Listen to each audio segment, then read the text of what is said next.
सृष्टि की शुरुआत से पहले चारों तरफ केवल अंधकार था। न धरती थी, न आकाश, न दिन था और न रात। केवल अनंत जल था और उस जल के बीचों बीच शेषनाग पर योग निद्रा में विराजमान थे विष्णु। उनके चारों ओर अद्भुत प्रकाश फैला हुआ था। पूरा ब्रह्मांड शांत था, मानो समय भी रुक गया हो। तभी भगवान विष्णु की नाभि से एक दिव्य कमल प्रकट हुआ। उस कमल से 4 मुख वाले ब्रह्मा जी उत्पन्न हुए। जब ब्रह्मा जी ने आंखें खोलीं तो उन्हें चारों ओर केवल जल ही जल दिखाई दिया। उन्हें समझ नहीं आया कि वे कौन हैं और यहाँ क्यों आए हैं। ब्रह्मा जी ने कमल के नीचे जाने की कोशिश की ताकि वे अपने जन्म का रहस्य जान सकें, लेकिन उन्हें कुछ नहीं मिला। तब आकाशवाणी हुई, तपस्या करो। ब्रह्मा जी ने हजारों वर्षों तक तप किया। तब भगवान विष्णु उनके सामने प्रकट हुए और बोले, हे ब्रह्मा, तुम्हें सृष्टि की रचना करनी है। ब्रह्मा जी ने भगवान के आदेश से संसार की रचना शुरू की। पर्वत बने, नदियां बनी, समुद्र बने, पशु पक्षी और मनुष्य पैदा हुए। धीरे धीरे पृथ्वी सुंदर हो गई। लेकिन समय के साथ संसार में पाप बढ़ने लगा। लोग लालच, क्रोध और अहंकार में डूबने लगे। तब भगवान विष्णु ने धर्म की रक्षा के लिए कई अवतार लिए। विष्णु पुराण में एक बहुत रहस्यमय कथा आती है, समुद्र मंथन की कथा। यह केवल देवताओं और असुरों की लड़ाई की कहानी नहीं थी, बल्कि इसमें पूरे संसार का भविष्य छिपा हुआ था। एक समय ऐसा आया जब देवता अपनी शक्तियां खोने लगे। असुरों ने स्वर्ग पर अधिकार कर लिया। इंद्रदेव चिंतित हो गए। सभी देवता मिलकर भगवान विष्णु के पास पहुंचे और बोले, प्रभु, हमारी शक्तियां खत्म होती जा रही हैं। असुर हमें हर जगह पराजित कर रहे हैं। भगवान विष्णु मुस्कुराए और बोले, यदि अमृत मिल जाए तो तुम फिर से शक्तिशाली बन सकते हो। लेकिन अमृत समुद्र के भीतर छिपा है। उसके लिए समुद्र मंथन करना होगा। देवताओं ने पूछा, प्रभु, इतना बड़ा कार्य कैसे होगा? भगवान बोले, असुरों को भी अपने साथ मिलाओ। बिना उनके यह कार्य संभव नहीं होगा। देवता असुरों के राजा बलि के पास पहुंचे और बोले, यदि हम सब मिलकर समुद्र मंथन करें तो अमृत मिलेगा।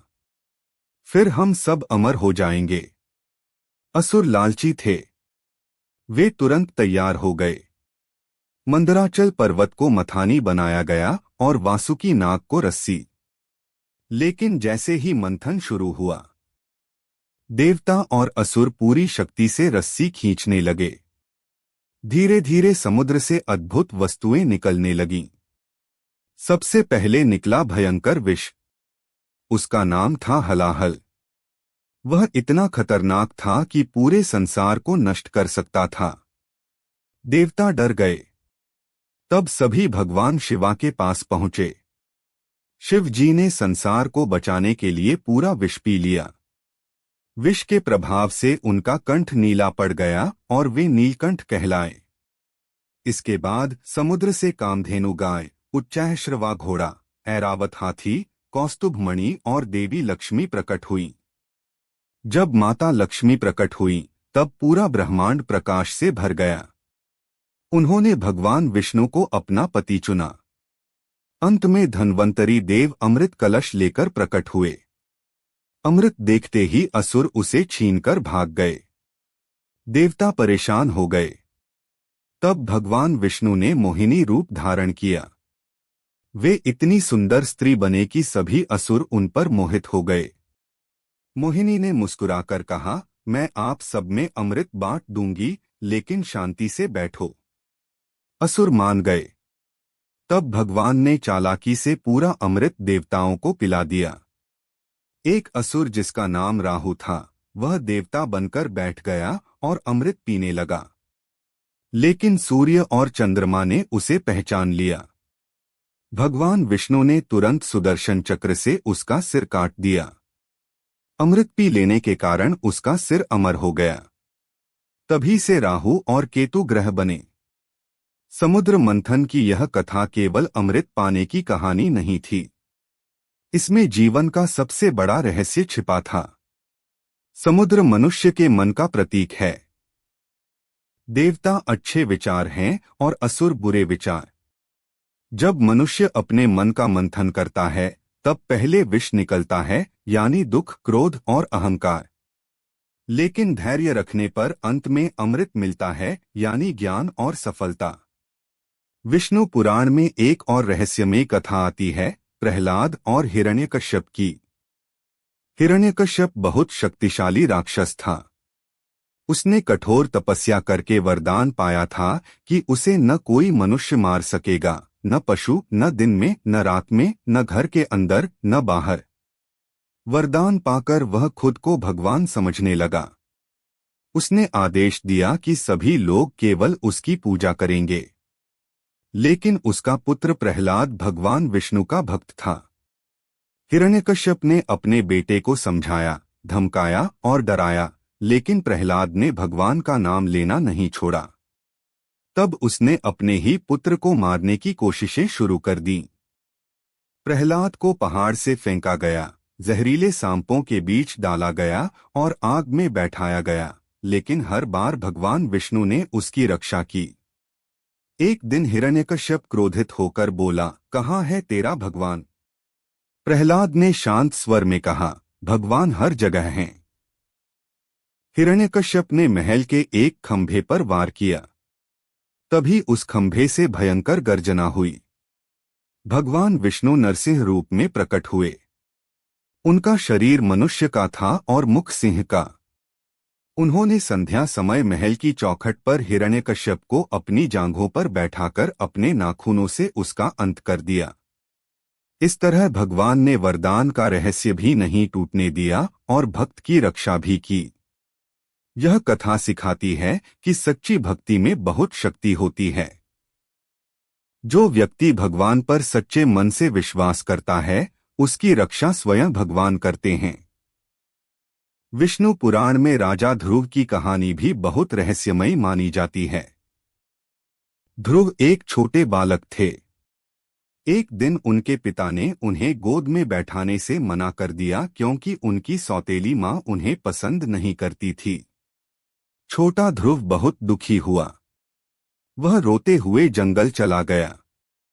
रास्ते में नारद मुनि मिले। उन्होंने ध्रुव से पूछा, इतने छोटे होकर जंगल में क्यों आए हो? ध्रुव बोले, मैं भगवान को पाना चाहता हूँ।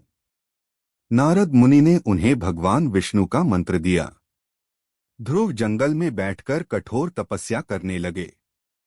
धीरे धीरे उनका शरीर कमजोर हो गया, लेकिन उनका मन और मजबूत होता गया।